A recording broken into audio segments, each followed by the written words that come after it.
গতকালের রায়ের পর আরসিআই বিএড যারা ছিল মানে যথার্থভাবে তারা ভেঙে পড়েছিলেন, সাথে 45 এবং 50% যে চাপানোতর চলছে সেটার জন্য অনেকে ভেঙে পড়েছেন। কিন্তু আজকে চেয়ারম্যানের সাথে দেখা করতে এসেছিলেন আমাদের আরসিআই বিএড ক্যান্ডিডেটরা বেশ কিছু ডকুমেন্ট নিয়ে, এবং সেই সমস্ত ডকুমেন্ট চেয়ারম্যানকে প্রোভাইড করা হয়েছে এবং তারা কি বলেছেন এবং চেয়ারম্যান কি উত্তর করেছেন সেটা সেই সমস্ত ক্যান্ডিডেটের মুখ থেকেই আপনাদেরকে শুনে নিতে বলবো।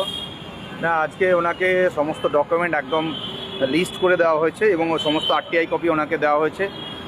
ওনার সঙ্গে এই স্পেশাল বিএডের বিষয় নিয়ে আলোচনা হয়েছে। উনি আগেও অনেকবার আলোচনা করেছিলাম, কিন্তু আজকে উনি মোটামুটি অনেকটা পজিটিভ বার্তা দিয়েছেন এবং এই বিষয়টি নিয়ে উনি ওনার যে ঊর্ধ্বতন যে যারা কর্তৃপক্ষ রয়েছে যেখান থেকে এই ধরনের নিয়মগুলো তৈরি হয় সেখানে আলোচনা করে এর সমাধান উনি বের করে দেবেন বলেছেন।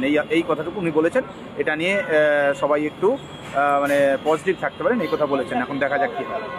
আচ্ছা ম্যাডাম, আপনিও ভেতরে গিয়েছিলেন, কতটা কি বুঝলেন যে আপনাদের যে প্রবলেমটা হচ্ছে আরসিআই বিএড সেটা নিয়ে কতটা কি সদর্থক উত্তর কি পেলেন? হ্যাঁ, আজকের আলোচনা যথেষ্ট সদর্থক এবং আমাদের রুলস যেহেতু তৈরি করে এনসিটি এবং এনসিটির আরটিআই কপি আমাদের কাছে আছে, সেই আরটিআই কপিতে উনি কিন্তু স্যাটিসফাইড হয়েছেন এবং সেখানে কিন্তু মেনশন করা আছে, হ্যাঁ কিছু মেনশন করা আছে এবং আজকের আলোচনা যথেষ্ট সদর্থক বলেই মনে হচ্ছে।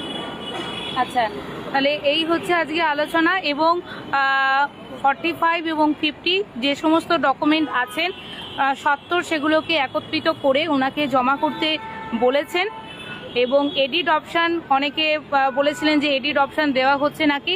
এডিট অপশান উনি বলেছেন আসতে চলেছে, তবে সব ক্ষেত্রে থাকবে না, বেশ কিছু ক্ষেত্রে এডিট অপশান থাকবে।